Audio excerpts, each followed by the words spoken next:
Hey everybody, it's Joey here with Bosse Online. Gonna do a quick talk through the chord progression as well as the voicings within that for the intro to one of my favorite songs, If I Ain't Got You by Alicia Keys. So first I'll kind of play through it for you real quick slowly, and then we'll kind of talk through what's kind of going on under the hood. So we'll just start with this.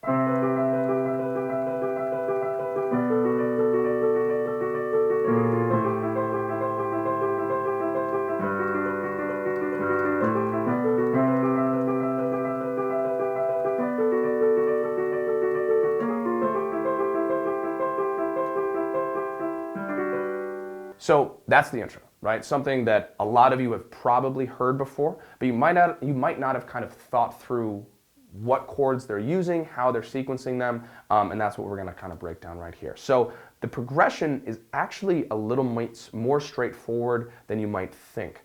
What the chord sequence actually is that we're working with is a C major 7. The major 7 is notated by that 7th only being a half step below the tonic, below that first tone, right? So that major 7 is going to be that B natural there. Then our next chord is a B minor 7 in a minor 7 or in a dominant 7. That 7th is one whole step below the tonic. So in this case, that 7th is A. I do a little bit of a, of a chromatic line down there. You don't have to worry about that. So our next real chord is going to be our A minor 7, again following that same trend with the 7th, in this case the G, being one whole step below the root of the chord. And then for our final chord, we have a G major 7, again that major 7 being only a half step below the root, right? So we have C, E, G, B, B, D, F sharp, A, C, E, G, and G, B, D, F sharp, right? So that's going to be our sequence. But what you might notice is when they're playing it, it doesn't sound like, right?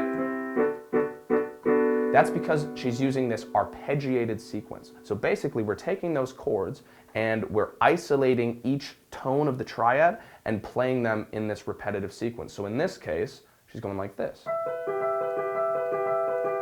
And what's really interesting is if we look at the notes that she's playing with just the right hand, you'll notice it's an E, B, and a G. And E, B, and G are actually our tones for an E minor triad. So you might be wondering, wait, I thought you said she was playing a C major 7. That's an E minor. Well, that's where the left hand comes into play here, because our left hand is playing the root of the chord, right? And so what the right hand is actually doing is an inversion of that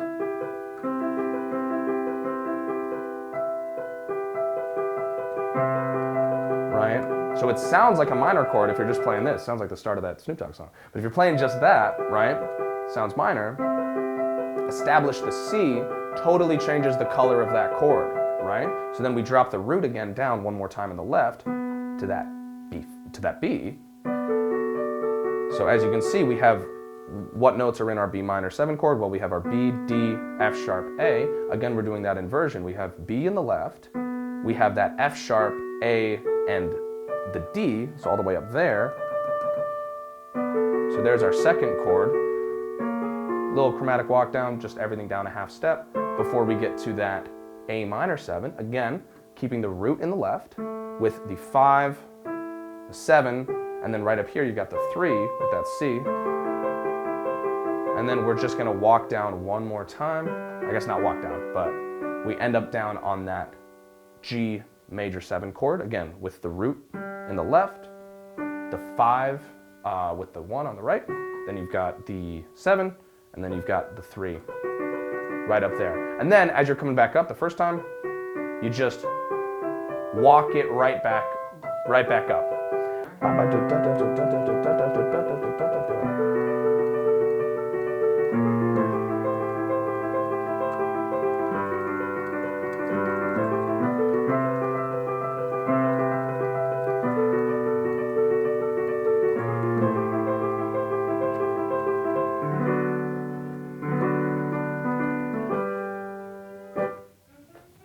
Thanks for watching.